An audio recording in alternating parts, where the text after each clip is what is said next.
Salut à tous et bienvenue, c'est Jean-Mi. Aujourd'hui on va pas parler de un mais de deux jeux. Je vais d'abord vous parler de Heritage Farm. C'est un jeu pour 1 à 2 joueurs, pour des durées de partie de 10 à 20 minutes à partir de 10 ans. C'est un jeu de Galen McCown, il est illustré par Jonathan Carmel et il est édité par Galen Games. Inspiré de la célèbre énigme du fermier et de ses animaux, Heritage Farm vous met au défi de transporter vos ressources de l'autre côté de la rivière, sans qu'elles ne se dévorent entre elles. À chaque tour, vous déplacez un fermier et une ressource. Mais attention, si une rive se trouve sans fermier, la loi de la nature s'applique. Les renards mangent les poulets et les poulets mangent le maïs. Le premier joueur à livrer 2 ensembles complets, poulet, maïs, renard, à son marché l'emporte. Des bonus de marché offrent des pouvoirs spéciaux et un mode avancé permet d'ajouter 2 modules, des poulets zombies et du maïs empoisonné. Il y a également un mode solo qui vous permet d'aider votre cousin Elmer, ou d'échouer avec lui. Monster Mashup, quant à lui, est également un jeu pour 1 à 2 joueurs, de durée de partie de 15 à 20 minutes à partir de 10 ans. C'est un jeu de Chris Bach, il est illustré par John de Campos. Lace Walton, il est également édité par Galen Games. Incarnez l'un des 4 savants fous et créez vos monstres champions, en combinant 2 créatures parmi 20 possibles. Chaque moitié de carte modifie vos statistiques et vos pouvoirs, pour un mélange unique à chaque partie. Le jeu mêle dés, tactique, bluff et timing dans des duels aussi rapides qu'intenses. Lancez vos dés, dépensez votre énergie pour attaquer, défendre ou tout risquer avec le bouton panique. Les combats deviennent de plus en plus dangereux au fur et à mesure que l'arène s'intensifie. Lorsque votre monstre meurt, votre scientifique se transforme en version plus puissante pour poursuivre le combat. Le premier joueur à éliminer 3 monstres adverses remporte la partie. Allez, on va voir comment ça se passe. Et nous voilà avec le jeu. Donc là, ce que je vais faire, c'est que c'est une série de 4 jeux qui tiennent dans ces boîtes-là. Dans cette vidéo-là, je vais vous parler de 2 jeux. Donc on commencera par Heritage Farm et après on parlera de Monster Mashup. Dans une autre vidéo, j'aborderai les 2 autres jeux. Donc là, je vais vous expliquer les règles du jeu, les variantes et le mode solo. Et pour chaque jeu, je vous donnerai mon avis. Parlons donc de Heritage Farm. Personne ne peut dire pourquoi. Nos ancêtres ont commencé une ferme avec des poulets, des renards et du maïs de ce côté-ci du fleuve. Ni pourquoi leurs ancêtres en ont commencé une de l'autre côté, mais c'est la tradition. Nous vendons nos produits dans les marchés reliés à nos fermes et eux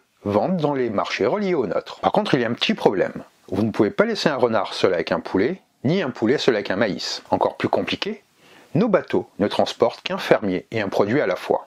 Toujours la tradition. L'objectif, gagner la partie en amenant 2 groupes complets, poulet, renard et maïs, au marché avant votre adversaire. Dans la mise en place, chaque joueur choisit une couleur et s'assoit en face de l'autre. Chaque joueur prend un bateau, tous les meeples fermiers de sa couleur, ainsi que 2 cartes et 2 de jeu. Vous allez disposer les cartes, comme je viens de le faire ici, en laissant un espace pour la rivière entre elles. Si on est du point de vue du joueur bleu, vous placez toutes les fermes bleues à sa gauche et vous placez tous les marchés bleus à sa droite. L'ordre des cartes n'a pas d'importance. Ensuite, vous allez placer les ressources. Les cubes blancs sont le poulet, les cubes rouges le renard et les cubes jaunes le maïs. Vous les placez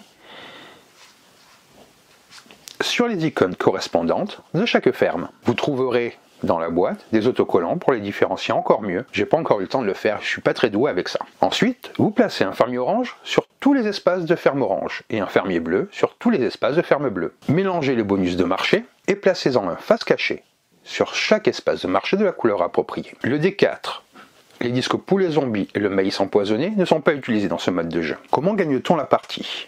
Un joueur gagne la partie s'il arrive à créer un set de 1 cube rouge, un cube jaune et un cube blanc sur 2 des marchés, il gagne immédiatement. Si un joueur perd 3 de ses produits, de ses cubes, il perd immédiatement la partie. Si les 2 joueurs perdent au moins 3 produits au même moment, le joueur dont c'est le tour gagne et l'autre perd. Comment se déroule donc la partie ? Le joueur qui a vu le plus récemment un renard est le premier joueur. Le second joueur peut placer son bateau proche de n'importe quelle carte, de n'importe quel côté de la rivière. Les joueurs alternent ensuite les tours jusqu'à ce qu'une condition de victoire soit remplie. Il y a ce qu'on appelle la loi de la nature qui s'applique à tout moment, lorsqu'aucun fermier ne se retrouve sur une carte, ferme ou marché. La loi de la nature affecte tous les cubes sur une carte. Par exemple, un renard sur une ferme mangera un poulet sur la même carte si le poulet est au marché. Donc les poulets mangent tous les maïs sur cette carte, vous retirez tous les cubes de maïs, les renards mangent ensuite tous les poulets sur cette carte, vous retirez tous les cubes poulets, tous les cubes ainsi retirés vont dans la défausse du joueur auquel ils appartiennent. Et je vous le rappelle, un joueur qui a 3 cubes dans sa défausse perd immédiatement la partie. À votre tour, vous placez votre bateau devant vous, puis vous pouvez le placer à côté d'une carte où vous avez un fermier et qui n'est pas bloqué par le bateau de l'adversaire. Ensuite, vous prenez un fermier et un cube que vous placez sur votre bateau. N'oubliez pas de vérifier si la loi de la nature s'active. Ensuite, vous déplacez le bateau sur un espace libre d'un côté ou de l'autre de la rivière à condition que aucun bateau ne soit déjà présent et que la carte soit une ferme ou un marché sans fermier. Transférez alors le fermier et le cube de votre bateau sur cette carte. S'il y a un bonus de marché sur ce marché, retournez-le et placez votre fermier dessus. À tout moment de votre tour, vous pouvez utiliser un bonus de marché que vous possédez. Par exemple, c'est à moi de jouer.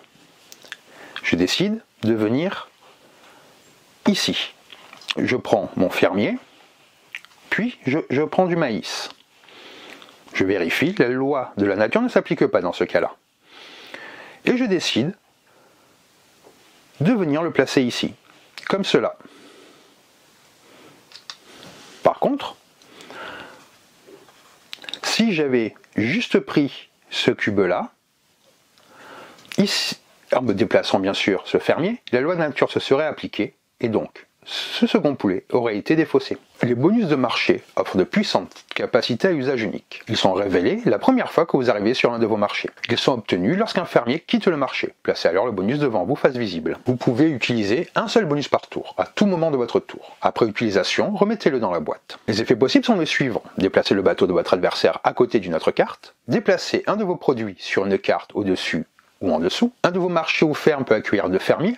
Effet valable jusqu'au déplacement de l'un d'eux. Vous pouvez déplacer un de vos fermiers sur une carte au-dessus ou au-dessous. Ce sont des bonus qui peuvent bien entendu changer la partie. Donc maintenant, je vais vous parler des quelques règles avancées et modules que vous pouvez trouver dans le jeu. Le jeu avancé, vous pouvez ajouter un ou des deux modules suivants pour rendre le jeu plus complexe et compétitif. Vous avez donc les poulets zombies. Lorsqu'un poulet zombie entre sur la carte, il transforme tous les autres poulets de cette carte en zombies. Vous avez un autocollant pour différencier les côtés des cubes.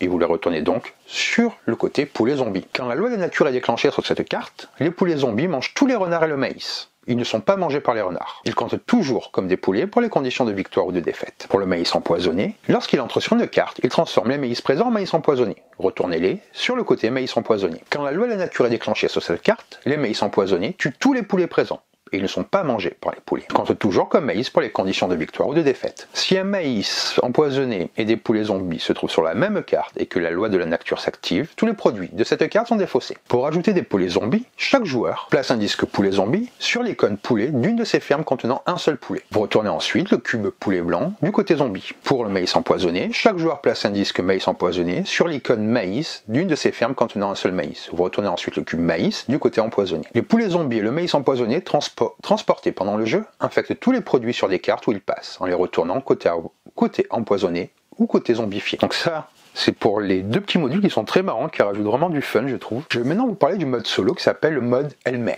Une partie de la gestion d'une ferme familiale est d'apprendre les ficelles à la nouvelle génération. Malheureusement, votre cousin Elmer a déjà du mal avec ses lacets de chaussures. C'est le moment d'amener vos produits au marché. Pouvez-vous les ramener avant Elmer, tout en veillant à ce qu'ils ne se perdent pas trop en chemin. La mise en place est similaire, avec quelques petites exceptions. Gardez le D4 à proximité et prenez les deux cartes de référence du mode solo. Placez le disque solo au-dessus de la colonne de droite des cartes Start face visible. Vous avez plusieurs modes de jeu. Vous pouvez jouer en mode difficile. Vous déplacez un poulet de la ferme d'Elmer, celle avec deux poulets, vers le marché situé à côté de votre ferme avec deux poulets. Le mode extra difficile, qui lui en plus, vous déplacez un maïs de la ferme d'Elmer, celle avec deux maïs, vers le marché de votre ferme avec deux poulets. Elmer commence toujours, son comportement varie selon la position du disque solo. Vous allez utiliser les cartes de référence pour son comportement, l'usage des bonus et les conditions de victoire, qui sont celles-ci. Elles sont très bien faites. Vous allez par exemple lancer le D4 et bouger son bateau, qui correspond à la carte de la colonne de droite. S'il est bloqué ou qu'Elmer n'a pas de fermier, vous allez dans la prochaine. Vous placez le fermier d'Elmer sur le premier cube disponible dans le solo disque, qui définit la priorité du bateau. Ensuite, vous allez bouger le bateau et déposer le fermier d'Elmer et son cube en suivant une liste de priorités. D'abord là où il y a deux cubes, puis un bonus de marché, sinon sur le plus haut. Les cartes de référence expliquent très bien comment fonctionne ce mode solo, qui est vraiment un petit défi très agréable à jouer. Vous avez également avec les cartes les conditions de victoire, donc vous voyez les bonus et son comportement. Je vais maintenant vous donner mon avis sur Heritage Farm. Dans un paysage ludique saturé de jeux de gestion et de stratégie, Heritage Farm se distingue par sa capacité à combiner simplicité apparente et profondeur stratégique. Derrière son thème rural charmant, gérer une ferme avec des poulets, des renards et du maïs, se cache un jeu où chaque décision compte, où chaque mouvement peut renverser l'équilibre du plateau et où l'imprévu est toujours présent. Conçu pour 1 à 2 joueurs avec des parties rapides de 15 à 20 minutes, le jeu propose une expérience qui semble simple au premier abord, mais qui révèle rapidement sa richesse. Vous n'êtes pas seulement en train de déplacer des cubes sur des cartes, vous participez à un véritable duel tactique où la réflexion, l'anticipation et la capacité à réagir aux situations imprévues sont essentielles. Le thème d'Heritage Farm est à la fois familier et original. Chaque joueur gère sa propre ferme et doit transporter ses produits au marché, tout en évitant que les renards ne dévorent les poulets et que les poulets ne mangent le maïs. Cette dynamique simple devient un moteur narratif puissant. Le plateau n'est pas seulement un espace abstrait, il raconte une histoire. celle d'une ferme traditionnelle où l'ordre naturel doit être maintenu malgré les aléas et les interventions adverses. La limitation des bateaux à un fermier et un produit à la fois renforce ce sentiment de réalisme et oblige à planifier chaque déplacement avec attention. Chaque choix devient un dilemme. Dois-je sécuriser mes poulets ou avancer mes maïs vers le marché? Dois-je utiliser un bonus maintenant ou attendre un moment plus stratégique? L'illustration et le design graphique ajoutent au charme et à la lisibilité. Chaque carte est claire et identifiable, permettant aux joueurs de se concentrer sur la stratégie plutôt que sur la compréhension du plateau. À première vue, l'objectif est simple, constitué de groupes complets, poulet, renard, maïs, sur ces cartes de marché avant l'adversaire. Mais le vrai cœur du jeu réside dans les interactions entre les joueurs et la gestion des ressources. Chaque tour implique plusieurs choix. Où placer son bateau pour maximiser l'efficacité? Quel produit transporter en priorité pour ne pas se retrouver bloqué? Comment utiliser un bonus de marché pour perturber l'adversaire ou protéger ses ressources? Cette dynamique transforme chaque partie en duel tactique, où l'anticipation et la flexibilité sont essentielles. La mécanique de base est simple, mais la profondeur stratégique est impressionnante. Les joueurs expérimentés découvriront rapidement que chaque déplacement peut avoir des répercussions sur plusieurs tours. Il faut toujours penser plusieurs coups à l'avance. Le cœur stratégique de Heritage Farm est sans doute la loi de la nature. Un mécanisme qui redistribue les ressources lorsqu'une carte est laissée sans fermier. Les poulets mangent le maïs, les renards mangent le poulet, et tous les cubes ainsi perdus sont défaussés. Un joueur qui perd 3 cubes dans sa défausse est éliminé. Cette règle apporte un élément de tension et de chaos contrôlé. Un choix qui semble anodin peut déclencher une réaction en chaîne qui bouleverse complètement la situation sur le plateau. Les exemples dans le livret montrent clairement comment un simple mouvement peut provoquer la perte simultanée de plusieurs ressources pour plusieurs joueurs, créant des retournements de situation spectaculaires. La loi de la nature force les joueurs à penser non seulement à leurs propres actions, mais aussi à celle de l'adversaire et à l'évolution du plateau. Elle introduit un niveau de stress et de suspense inhabituel pour un jeu de cette durée, et transforme chaque tour en un moment crucial où la stratégie et l'anticipation sont mises à l'épreuve. Pour les joueurs qui souhaitent augmenter la complexité, les modules avancés ajoutent des poulets zombies et du maïs empoisonné, qui bouleversent les relations classiques de prédation. Les poulets zombies transforment tous les poulets sur la carte en créatures imprévisibles qui mangent les renards et le maïs. Mais ils ne peuvent pas être mangés par les renards, mais comptent toujours comme des poulets pour les conditions de victoire ou de défaite. Le maïs empoisonné tue tous les poulets sur la carte lors de l'activation de la loi de la nature. Mais il ne peut pas être mangé par les poulets, mais compte toujours comme maïs pour les conditions de victoire ou de défaite. Ces modules augmentent le chaos et la tension, rendant les parties encore plus imprévisibles et stratégiquement riches. Les joueurs doivent constamment adapter leur plan et réévaluer leurs priorités, ce qui accroît la rejouabilité et la profondeur du jeu. Les bonus de marché sont un autre point fort. Ils permettent de déplacer des produits ou des fermiers et de modifier la position des bateaux adverses ou de temporiser l'occupation des cartes. Limité à un par tour, leur utilisation demande un jugement précis et un timing réfléchi. Ces bonus introduisent une dimension tactique supplémentaire. Ils permettent de perturber l'adversaire de manière subtile ou spectaculaire et encouragent le bluff et l'anticipation.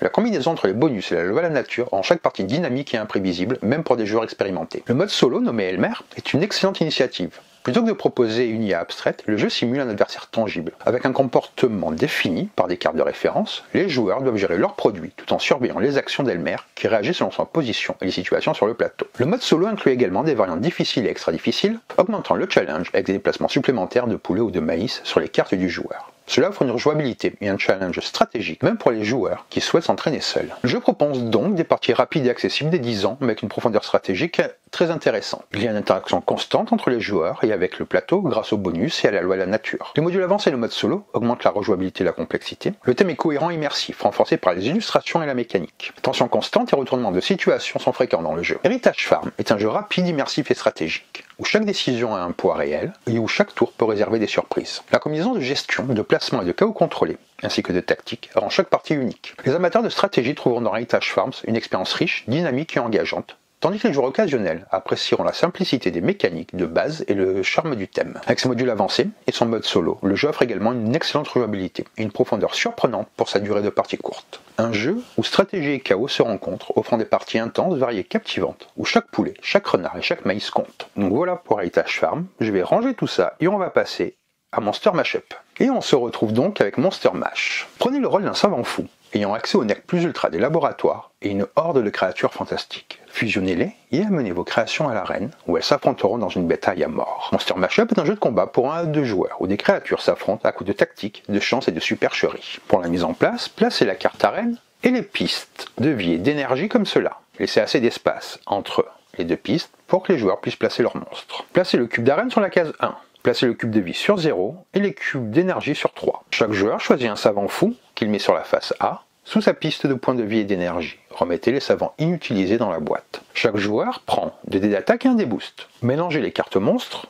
pour former une pioche et distribuez-en 3 à chaque joueur. Donnez une carte aide de jeu à chaque joueur. Remettez les cartes du Docteur Entropie dans la boîte, elles ne servent que pour le mode solo. Comment se déroule donc le jeu? Monster Mashup consiste en une série de combats jusqu'à ce qu'un joueur ait réussi à vaincre 2 monstres adverses, 3 si vous voulez faire une partie plus longue. Le combat commence par la création d'un monstre en combinant 2 cartes monstres différentes. Ensuite les joueurs jouent des rounds de combat jusqu'à ce que le monstre perde toute sa vie. Chaque round comprend une phase de dés. Les joueurs lancent les dés et utilisent leur énergie, capacité unique des monstres et du savant fou pour modifier le résultat des dés. Ensuite une phase de boost. En comptant jusqu'à 3, les joueurs révèlent un signe de la main pour booster le résultat des dés en dépensant de l'énergie, se défendre pour réduire les dégâts et récupérer de l'énergie, appuyer sur le bouton panique pour obtenir une relance. Puis vient une phase de dégâts. Le joueur avec le total d'attaque le plus faible perd et prend autant de dégâts que le niveau d'arène plus toute attaque spéciale que l'adversaire a réussi à tirer. Si personne n'est mort, l'arène devient plus difficile et on commence un nouveau round. Pour créer un monstre, chaque joueur pioche des cartes jusqu'à en avoir 3 en main. Vous combinez une tête et une queue pour créer votre propre monstre.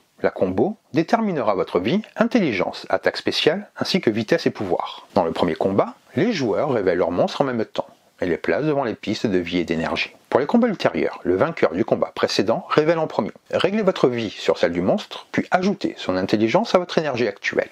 Par exemple, je pourrais créer ce monstre-là. Ici vous avez la vie, ici l'intelligence, ici son nom, ici des effets, ici l'attaque spéciale, et ici la vitesse. La vie détermine combien de dégâts votre monstre peut encaisser avant de perdre le combat. L'intelligence détermine combien d'énergie vous gagnez lors de la création du monstre et quand vous vous défendez au combat. L'attaque spéciale, si vous battez votre adversaire d'au moins la valeur de votre attaque spéciale, vous infligez des dégâts supplémentaires. Les valeurs élevées infligent plus de dégâts mais sont plus difficiles à réussir. La vitesse, en cas d'égalité sur les attaques, c'est le monstre le plus rapide qui gagne le round. Les pouvoirs si, la tête contient une condition si et la queue une capacité alors. Si la condition si est remplie lors du round, placez le disque d'activation sur votre monstre, que vous trouvez ici. Levez-le pendant ce round pour activer la capacité. Les capacités qui affectent les dés ne peuvent être utilisées que pendant la phase des dés. Comment se passe la phase des dés? Les joueurs lancent leurs dés pour déterminer leur attaque initiale. Une fois par round, si un dé égale 1, vous gagnez une énergie avec un maximum de 8. Vous pouvez dépenser 1 énergie pour relancer vos 2 dés ou 2 énergies pour n'en relancer qu'un seul. Le joueur avec l'attaque la plus faible choisit en premier de relancer. En cas d'égalité, c'est le monstre le plus rapide qui choisit en premier. Les pouvoirs affectant les dés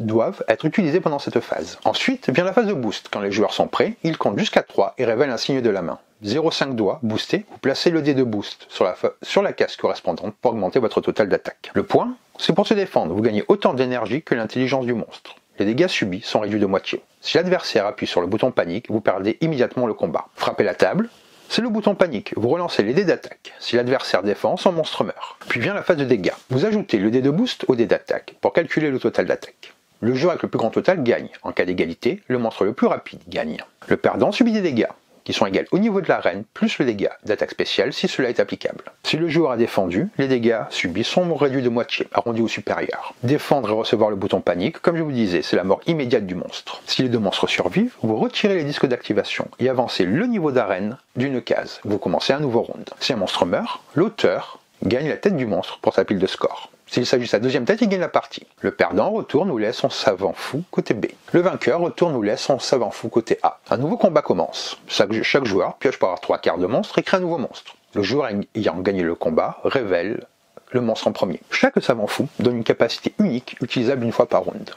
La carte indique quand le pouvoir peut être utilisé. Donc voilà pour les règles de ce jeu aussi, moi j'aime beaucoup, c'est une très bonne idée, c'est aussi très simple à amener. Et je vais maintenant vous parler du mode solo. Mode solo qui se joue donc avec le Docteur Entropie. Vous mettez le jeu en place normalement, vous utilisez la carte du Docteur Entropie comme adversaire. Et vous allez utiliser sa carte de référence pour savoir comment il se comporte.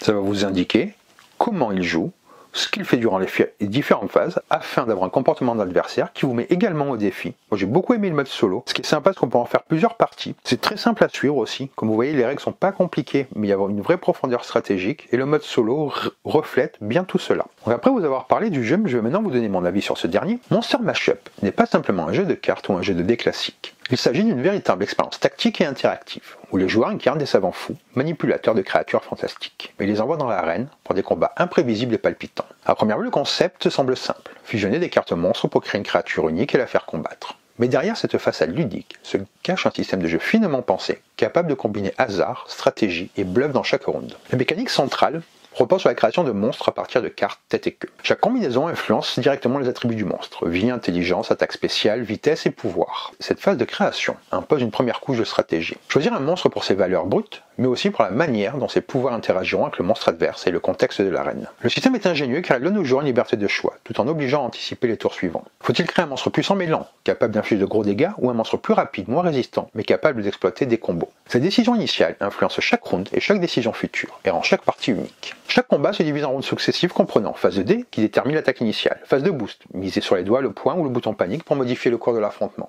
puis une phase de dégâts, appliquer les résultats et calculer les pertes. Cette division rend le jeu dynamique et rythmé. La phase de dé, bien qu'influencée par le hasard, est loin d'être purement aléatoire. L'énergie accumulée, les pouvoirs des monstres et les capacités des savants fous permettent de manipuler et de corriger les résultats, offrant des opportunités stratégiques et de bluff. Chaque joueur doit décider s'il investit son énergie pour lancer des dés ou s'il la conserve pour un boost ultérieur, ajoutant une tension constante à chaque décision. La phase de boost intensifie encore la dimension stratégique. Les signes de main révélés simultanément par les joueurs peuvent transformer radicalement le round. Défendre pour réduire les dégâts, mais peut être risqué si l'adversaire active le bouton panique. De même, un boost bien calculé peut changer un échec en victoire. Le jeu brille par cette combinaison de hasard maîtrisé et d'opportunités tactiques. La mécanique SI alors, propre à chaque monstre, apporte une profondeur tactique exceptionnelle. Les conditions permettent d'activer des effets uniques, qui peuvent influencer les dés, modifier les dégâts ou changer la dynamique de l'arène. Cette mécanique pousse les joueurs à planifier leur action sur plusieurs tours et à anticiper les mouvements adverses. Elle introduit également une dimension psychologique. Les joueurs doivent surveiller le jeu de l'adversaire pour deviner si et quand il pourra activer son pouvoir. Cette incertitude,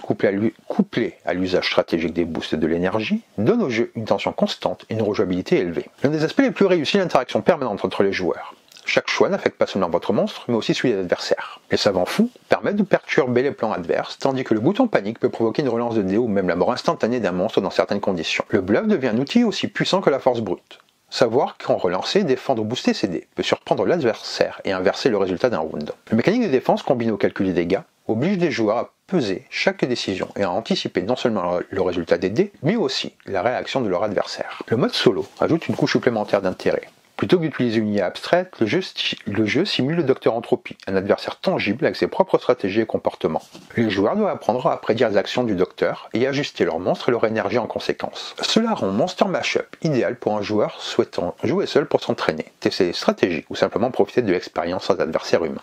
Le jeu propose une mécanique originale de création de monstres qui est riche et flexible, des phases de jeu dynamiques qui combinent le hasard, stratégie et bluff, des pouvoirs offrant profondeur et rejouabilité, une interaction constante entre les joueurs qui favorise le bluff et la tactique, un mode solo bien pensé mais des parties rapides mais riches en décisions. En conclusion, Monster Mashup est bien plus qu'un jeu de combat, il combine habilement créativité, stratégie et tension ludique. Offrant une expérience riche et immersive pour un ou deux joueurs, chaque round est rempli de choix tactiques, de bluffs et de décisions critiques qui peuvent renverser l'issue d'un combat. Les monstres avec leur pouvoir unique et les savants fous avec leur intervention stratégique font de chaque partie un véritable duel scientifique et fantastique. C'est un jeu stratégique rapide et immersif qui séduit par sa profondeur et son côté imprévisible. Les amateurs de jeux tactiques, de monstres et de duels interactifs y trouveront un plaisir constant, que ce soit à deux joueurs ou en solo. Donc voilà pour cette vidéo, j'espère que ça vous a plu, que ça vous a donné envie de découvrir ces deux jeux que moi j'ai particulièrement appréciés. Si ça vous a plu, n'hésitez pas à commenter la vidéo, à la partager, ça m'aide pour le référencement, ça permet de faire grandir la chaîne, qui grandit de plus en plus grâce à vous, donc déjà je tenais à vous dire merci. Vous pouvez également vous abonner si ce n'est pas encore fait, également activer la petite cloche pour être tenu au courant de toutes les vidéos, c'est aussi très bien pour le référencement quand vous faites ça pour moi. Et vous trouverez sur la page principale de YouTube tous mes réseaux si vous décidez de me suivre,